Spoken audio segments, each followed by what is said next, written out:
This is Joe. And this is Jenny. And say hi, Violet. Hello. It's Christmas time again, so it's time for us to tell you how we all spent our year in case you missed it.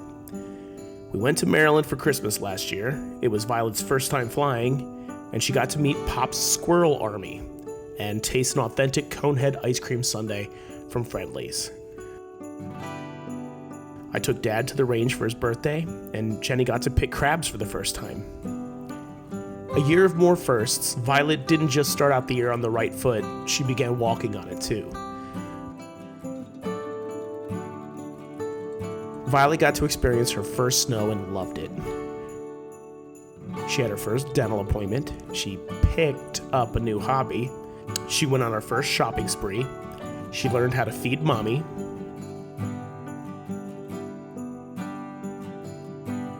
she went down the slide by herself, she got to meet her first jack-o'-lantern. She started potty training and now knows her ABCs. A, B.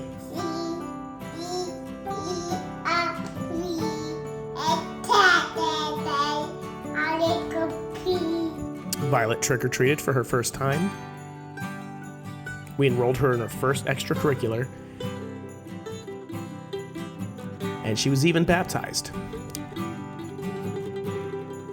She's now sleeping in her big girl bed with a consistent bedtime, which has given all three of us much more restful nights.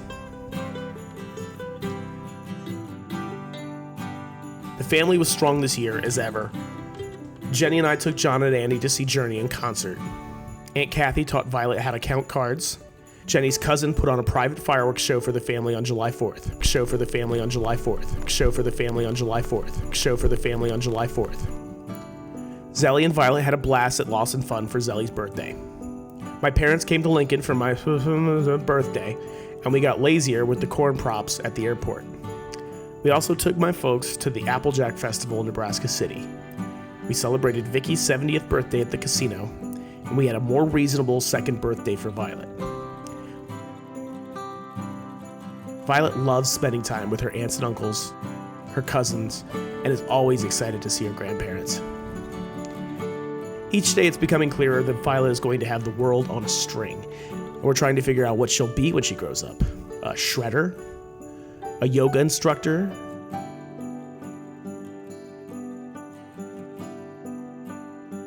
A tornado? A hair braider? A graffiti artist? An actress? Tom Selleck, an equestrian, a doctor, a chef, or most likely, a princess. And Violet wasn't the only one making moves this year. We had a new retaining wall built in our backyard. I finished my MBA. We finally got to see our favorite show, Hamilton, live at the Lead. We saw comedian Ryan Long at a show in Omaha. Jenny dressed up as Ms. Rachel for Halloween. And Jenny and I took ballroom dance lessons. But there's no getting around the fact that this was a much more challenging year for us, and that's putting it mildly. We visited Maryland again in May because my mom was fighting cancer. I had some health issues of my own. Jenny got pneumonia. When the landscapers were building our wall, they also flooded our family room.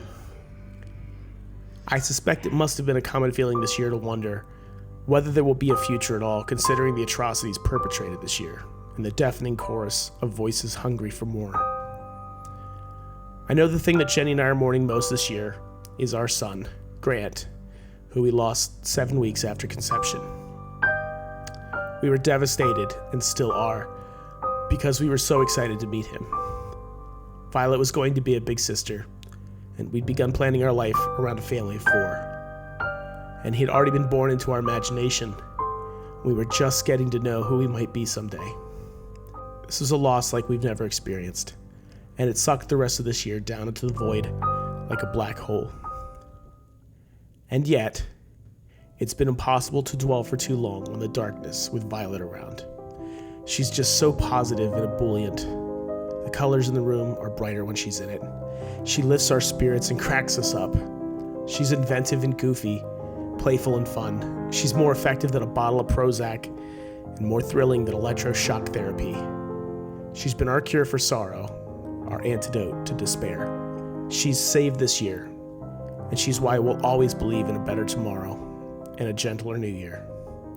Although, Why would you answer that question? Will you shut up, man? maybe not next year specifically. From our family to yours, Merry Christmas, Happy Hanukkah, and stay tuned, because our story is just getting started.